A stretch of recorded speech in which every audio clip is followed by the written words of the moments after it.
फातिमा की रानी माँ, प्रभु यीशु की माँ, आसरा तू ही है माँ।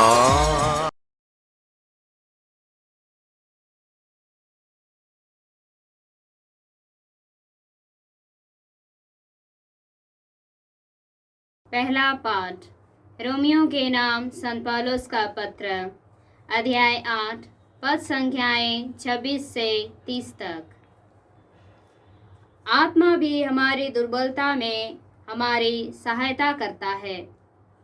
हम तो यह नहीं जानते कि हमें कैसी प्रार्थना करनी चाहिए, किंतु हमारी अस्पष्ट आहों द्वारा आत्मा स्वयं हमारे लिए विनती करता है। ईश्वर हमारे हृदय का रहस्य जानता है। वह समझता है कि आत्मा क्या करता है, क्योंकि आत्मा ईश्वर के इच्छानुसार संतों के लिए विनती करता रहता है।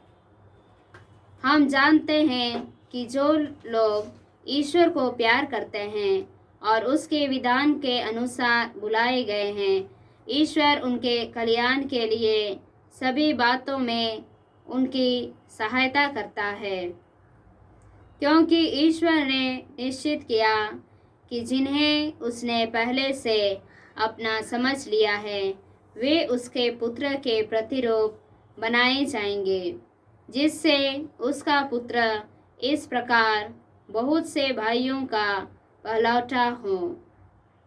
उसने जिन्हें पहले से निश्चित किया उन्हें बुलाया भी, जिन्हें बुलाया उन्हें पाप से मुक्त भी किया, और जिन्हें पाप से मुक्त किया उन्हें महिमान्वित भी किया। यह प्रभु की वाणी है। ईश्वर को धन्यवाद। भजन अनुवाक्य। हे प्रभु, मैं तेरे प्रेम पर भरोसा रखता हूँ। हे प्रभु, मैं तेरे प्रेम पर भरोसा रखता हूँ। हे प्रभु मेरे ईश्वर, मुझ पर दया दृष्टि कर, मेरी सुन, मुझे अपनी ज्योति प्रदान कर। कहीं ऐसा ना हो कि मैं मर जाऊं। मेरा शत्रु यह नहीं कहने पाए, मैंने उसे हरा दिया है। मेरे विरोधी मेरे पतन पर आनंद नहीं मनाए। अनुवाक्य। हे प्रभु, मैं तेरे प्रेम पर भरोसा रखता हूँ। हे प्रभु, मैं तेरे प्रेम पर भरोसा रखता हूँ। हे प्रभु, मैं तेरे प्रेम पर भरोसा रखता हूँ। मेरा हृदय तेरी सहायता पाकर आनंदित हो, और मैं उसके सब उपकारों के लिए प्रभु के आदर में गीत गाऊं। अनुवाक्य। हे प्रभु, मैं तेरे प्रेम पर भरोसा रखता हूँ। हे प्रभु, मैं तेरे प्रेम पर भरोसा रखता हूँ। जय घोष। हालेलुया। ईश्वर ने सुसमाचार द्वारा हमें हमारे प्रभु मसीह की महिमा का भागी बना दिया है। हालेलुया। प्रभु आप लोगों के साथ हो और आपकी आत्मा के संत साथ। लूकस के अनुसार प्रभु यीशु ख्रिस्त का पवित्र सुसमाचार। हे प्रभु तेरी महिमा हो।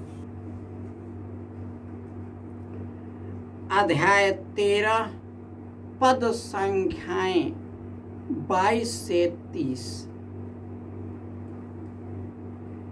यीशु नगर नगर गांव-गांव उपदेश देते हुए यरूशलेम के मार्ग पर आगे बढ़ रहे थे।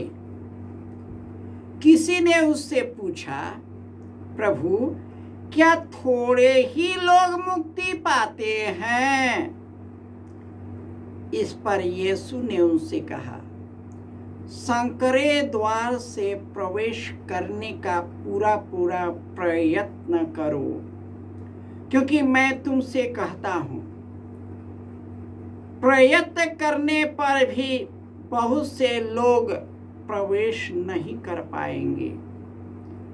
जब घर का स्वामी उठकर द्वार बंद कर चुका होगा और तुम बाहर रहकर द्वार खटखटाने और कहने लगोगे, हे प्रभु, हमारे लिए द्वार खोल दीजिए।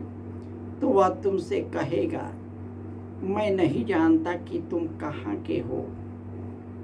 तब तुम कहने लगोगे, हमने आपके सामने खाया पिया और आपने हमारे बाजारों में उपदेश दिया।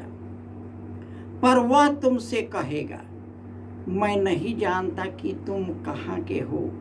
रे कुकर्मियों, तुम सब मुझसे दूर हटो।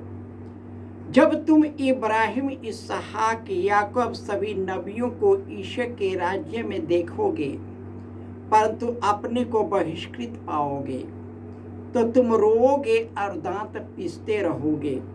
और दक्षिण से लोग आएंगे और ईश्वर के राज्य के भोज में सम्मिलित होंगे। देखो, कुछ जो पिछले हैं अगले हो जाएंगे, और जो कुछ अगले हैं पिछले हो जाएंगे। यह प्रभु का सुसमाचार है। हे क्रिस्त तेरी स्तुति हो। ख्रिस्त में प्यारे भाई और बहनों, ईश्वर ने सुसमाचार के द्वारा हम सबों को प्रभु यीशु के महिमा के सहभागी बनाया है।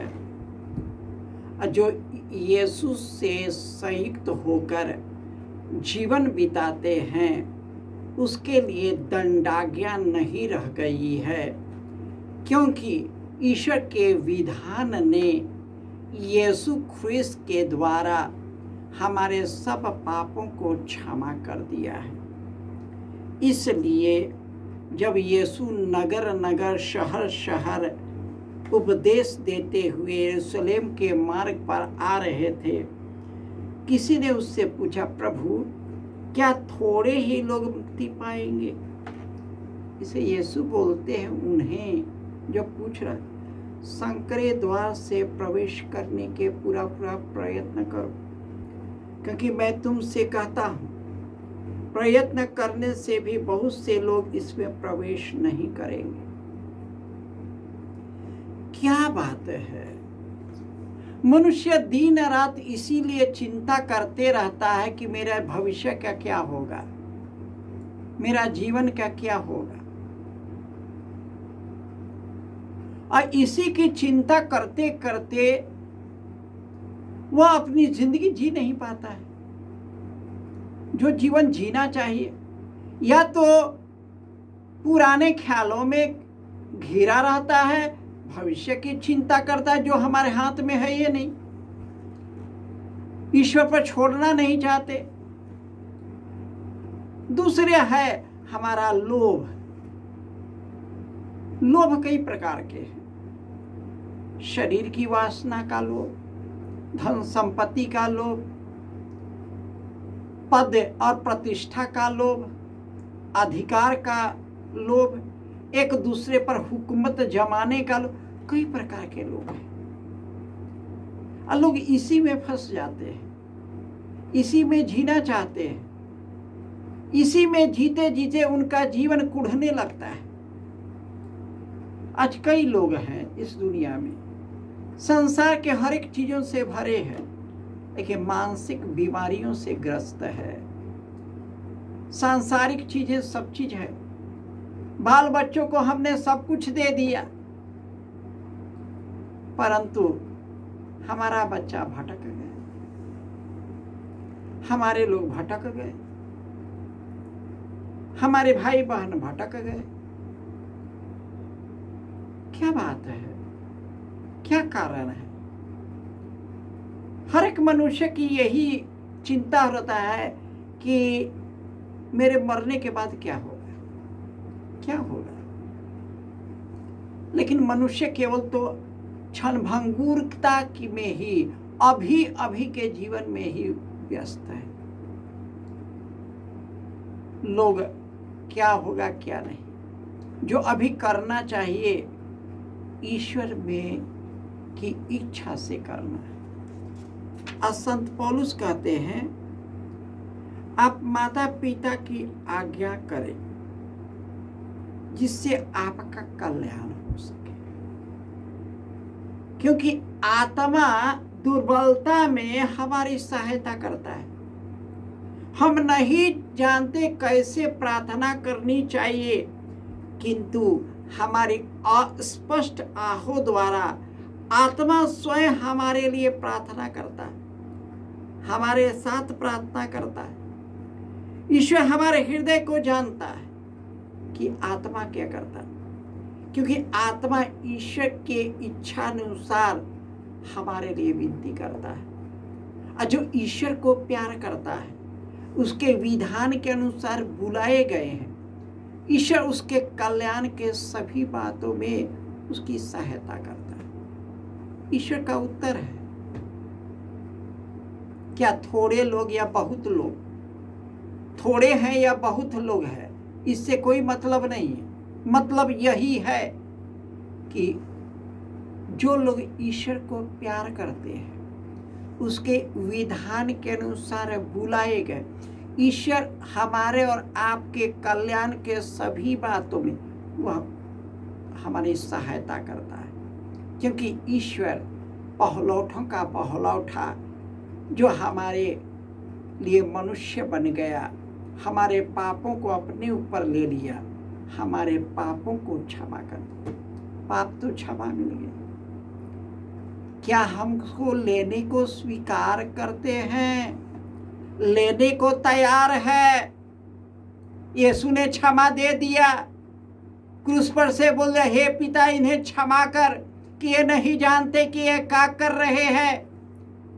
परंतु उन लोग, कितने लोगों ने स्वीकार किया? वहां पर कितने लोगों ने इसको स्वीकार किया?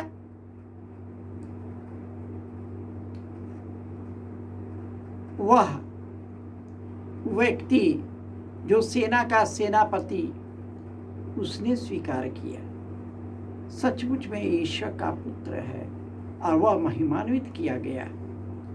एक डाकू है, लटका हुआ डाकू,